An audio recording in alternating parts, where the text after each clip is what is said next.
नमस्कार, आप देख रहे हैं द न्यूज। आपके साथ मैं Srishti Mishra. One nation one election, ये अभी देखिए इसकी कमेटी बनी है, रिपोर्ट आएगी, विधि आयोग की रिपोर्ट आएगी, चुनाव आयोग इस पर रिपोर्ट देगा और इस कमेटी की अध्यक्षता कर रहे हैं पूर्व राष्ट्रपति रामनाथ कोविंद जी। रामनाथ कोविंद के बीच अब बता दूं आपको, राष्ट्रपति से मिलने पहुंचे प्रधानमंत्री नरेंद्र मोदी। इस वक्त की ब्रेकिंग न्यूज आप देख रहे हैं। राष्ट्रपति भवन में प्रधानमंत्री नरेंद्र मोदी का राष्ट्रपति द्रौपदी मुर्मू ने भव्य स्वागत किया। उन्हें एक फूलों की गुलदस्ता भेंट की है और अपने एक्स पोस्ट पर लिखा कि प्रधानमंत्री का हार्दिक अभिनंदन राष्ट्रपति भवन में मुलाकात करने के लिए। अब देखिए, ये राष्ट्रपति भवन में मुलाकात करना प्रधानमंत्री का और राष्ट्रपति से, इससे सियासी तहलका मचा हुआ है। डर लग रहा है विपक्षी पार्टियों को कि राष्ट्रपति से मिलने के बाद वैसे भी विशेष सत्र का आयोजन होने वाला है 18 से 22 सितंबर। 18 से 22 सितंबर में कोई बिल ना आ जाए, वन नेशन वन इलेक्शन को लेकर नया बिल केंद्र सरकार पेश ना कर दे। इसी डर से आपको बता दें, तमाम तरीके से बयानबाजी तेज हो गई है। पहले तो सुन लीजिए, राष्ट्रपति द्रौपदी मुर्मू से प्रधानमंत्री की मुलाकात एक काफी सुखद रही और जहां पर उनको विशेष सत्र के लिए और G20 की बैठक के लिए राष्ट्रपति ने उनका जोरदार स्वागत किया, उन्हें शुभकामनाएं दी और ये बात काफी अहम मानी जा रही है, G20 के ठीक पहले राष्ट्रपति का मिलना। इसके साथ मैं आपको बता दूं, द्रौपदी मुर्मू जी ने चंद्रयान 3 की सफल लैंडिंग के लिए पीएम मोदी को शुभकामनाएं दी है और उसमें उन्होंने पोस्ट करके लिखा, राष्ट्रपति ने गुलदस्ता देकर उनका स्वागत किया, भारत की चंद्रयान 3 मिशन की सफलता के लिए बधाई दी है। आगे मैं आपको बता दूं, 6 सितंबर को इंडोनेशिया के दौरे पर निकलेंगे देश के प्रधानमंत्री नरेंद्र मोदी जी। और देखिए, 6 सितंबर को इंडोनेशिया दौरा, 9 और 10 सितंबर को G20 सम्मेलन की बैठक जो कि राष्ट्रीय राजधानी दिल्ली में होगी। इसके पहले राष्ट्रपति से मिलना ये काफी अहम कड़ी मानी जा रही है आने वाले लोकसभा चुनाव के मद्देनजर। और इसी वजह से यहां पर राष्ट्रपति से मुलाकात के बाद लगातार नेता बौखला गए हैं विपक्ष के। आपको बता दें, यहां पर कहा जा रहा है कि राहुल गांधी का बयान सामने आ गया है, अधीर रंजन चौधरी का बयान सामने आया है और मैं आपको चलिए एक एक करके ले चलती हूं इन नेताओं के बयानबाजी पर और जरा देखिए इन नेताओं की राजनीतिक समझ कितनी अच्छी है। और क्या आपको भी लगता है कि राहुल गांधी जो कह रहे हैं वन नेशन वन इलेक्शन के मद्देनजर वो ठीक है? देखिए, एक्स पोस्ट पर जो कि पूर्व में ट्विटर था, उस पर राहुल गांधी ने कुछ लिखा है। लिख रहे हैं, India that is Bharat is a union of states. The idea of one nation one election is an attack on the union and all its states. ये पोस्ट किया है राहुल गांधी ने। राहुल गांधी का मानना है कि ये अटैक है क्योंकि भारत राज्यों का संघ है। एक बार फिर से वन नेशन वन इलेक्शन संघ पर अटैक है, संघ पर हमला है। ये पहली बार नहीं है जब राहुल गांधी ने संघों का समूह भारत को बताया है। देखिए, आज मैं आपको सुधांशु त्रिवेदी जी के बयान को याद कराऊंगी।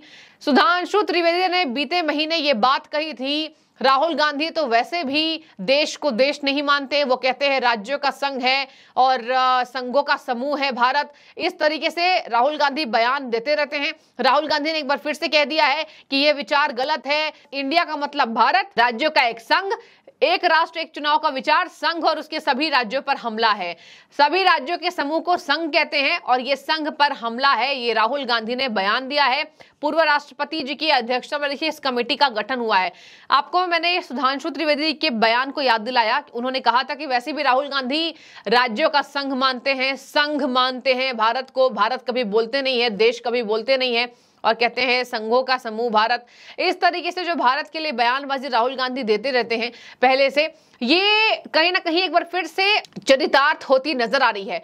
आपको मैं बता दूं, ये बार बार जो विपक्षी पार्टियों की तरफ से एक चुनाव एक देश के मद्देनजर जो गलत बातें दी जा रही है संदेश जनता को, ये दिखा रहा है कि इनको वन नेशन वन इलेक्शन का पूरा मतलब पता नहीं है। और वैसे भी मैंने आपको बताया, अभी इस पर कमेटी बनाई गई है, तमाम आयोग इस पर रिपोर्ट अपनी दर्ज करवाएंगे लॉ कमीशन को। और देखिए, लॉ कमीशन के बाद आपको बता दें, इस पर विचार विमर्श किया जाएगा, देश के जनता के मद्देनजर इस फैसले को लिया जाएगा, ना कि सरकार जो चाहेगी वो कर लेगी।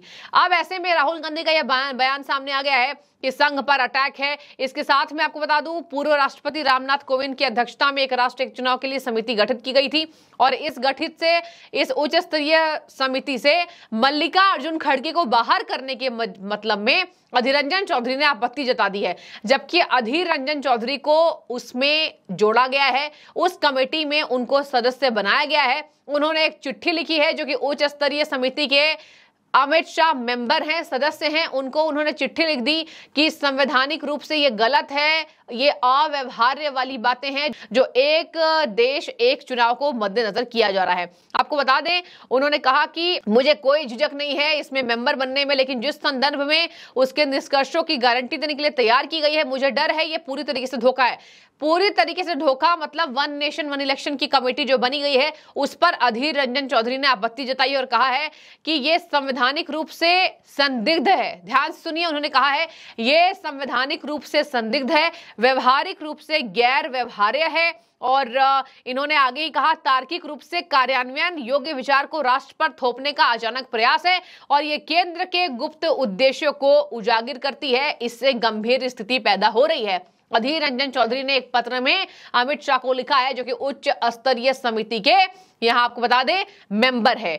तो एचएलसी के सदस्य हैं, हाई लेवल कमीशन। देखिए यहां पर इसी मद्देनजर अधीर रंजन चौधरी का बयान सामने आया। ये जो कमेटी बनी हुई है, इसी कमेटी के मद्देनजर अधीर रंजन चौधरी को आपत्ति है कि मल्लिकार्जुन खड़गे को इसमें मेंबर क्यों नहीं बनाया गया, और अगर मुझे बनाया भी गया है तो मुझे सरकार के मंशों पर संदेह है। सरकार का मंशा इससे जाहिर होता है कि कोई गुप्त उद्देश्य सरकार देना चाह रही है। देखिए वन नेशन वन इलेक्शन से ये तमाम नेता घबराए हुए हैं और लगातार ट्वीट कर रहे हैं। बार बार सरकार कह रही है, योगी आदित्यनाथ ने कह दिया ये पैसे बचाने का अच्छा उद्देश्य है, प्रधानमंत्री जी को धन्यवाद कि ऐसी सोच वो रख रहे हैं। हेमंता विश्व शर्मा ने कहा बीते दिन मुझे याद है कि ये भारत को विश्व गुरु बनाने की वजह से बहुत अच्छा निर्णय लिया गया है। हालांकि मैं आपको बता दूं इसमें अत्यधिक समय लगने वाला है। ये जनवरी से ही इस बात पर तर्क विचार किया जा रहा था केंद्र के द्वारा। ये आज का मामला नहीं है कि चुनाव के मद्देनजर इसको कर दिया गया है। आगे मैं आपको बता दूं कि आखिर इस सदस्य में कौन कौन से लोग हैं इस कमेटी में। देखिए आपको बता दूं एचएलसी में हाई लेवल कमेटी में पूर्व राष्ट्रपति रामनाथ कोविंद जी की अध्यक्षता है, वो अध्यक्ष हैं इसके। गृह मंत्री अमित शाह जुड़े हुए हैं। कांग्रेस सांसद अधीर रंजन चौधरी जो आपत्ति जता रहे हैं वो जुड़े हुए हैं। राज्यसभा में विपक्ष के नेता देखिए गुलाम नबी आजाद जो कि पूर्व में कांग्रेस के नेता थे, वो थे राज्यसभा में विपक्ष के पूर्व नेता। पूर्व वित्त आयोग के अध्यक्ष एनके सिंह है। सीनियर एडवोकेट हरीश साल्वे है। संसदीय विशेषज्ञ सुभाष कश्यप और पूर्व सतर्कता आयुक्त संजय कोठारी को समिति का अध्यक्ष बनाया गया है। कांग्रेस महासचिव केसी वेणुगोपाल ने कहा हमारा मानना है कि एक साथ चुनाव पर उच्च स्तरीय समिति और कुछ नहीं बल्कि भारत के संसदीय लोकतंत्र को नुकसान पहुंचाने का एक व्यक्तिगत प्रयास है। कांग्रेस के तरफ से लगातार बोला जा रहा है ये संघ पर हमला है, ये भारत पर हमला है, ये हमें पसंद नहीं है, नामंजूर है। और देखिए वन नेशन वन इलेक्शन का अगर बिल आता है तो इस पर सबसे ज्यादा विरोध जताती कांग्रेस नजर आएगी और एक बार फिर देश में हंगामा होता नजर आएगा। दर्शकों मैं आपको बता दूं, यहाँ राहुल गांधी की जो बयान है ये दिखा रहे हैं कि राहुल गांधी ने भारत को कभी एक देश माना नहीं, हमेशा राज्यों का संघ कहते हैं और कहते हैं ये संघ पर हमला है। राष्ट्र एक चुनाव का विचार संघ और उसके सभी राज्यों पर हमला है और ये गलत है। पूर्व राष्ट्रपति रामनाथ कोविंद की अध्यक्षता की वजह से भी खलबली मची हुई है। और देखिए अभी अभी मुलाकात हो गई राष्ट्रपति से जो कि वर्तमान की राष्ट्रपति है हमारी द्रौपदी मुर्मू, उनसे प्रधानमंत्री की जो मुलाकात है उसकी वजह से भी इन नेताओं के अंदर हड़कंप है। अब देखिए 6 सितंबर को इंडोनेशिया दौरा, 9-10 सितंबर को G20 सम्मेलन में प्रधानमंत्री नजर आएंगे। इसके बाद ये आयोग जो है चिट्ठी सौंपेंगे लॉ कमीशन को कि आखिर वन नेशन वन इलेक्शन को लेकर क्या रिपोर्ट बन पाई है। रिपोर्ट अभी बननी बहुत बाकी है, बहुत समय लगेगा इसमें, अत्यधिक समय। इसके पहले बौखलाहट किस ओर इशारा कर रही है मैं चाहूंगी आप कमेंट कीजिए राहुल गांधी के इस बयान पर। राज्यों का संघ है और ये संघ पर अटैक है, वन नेशन वन इलेक्शन नहीं होना चाहिए। आपकी जो भी राय, आपकी सूझबूझ जरूर बताएं। बहुत शुक्रिया।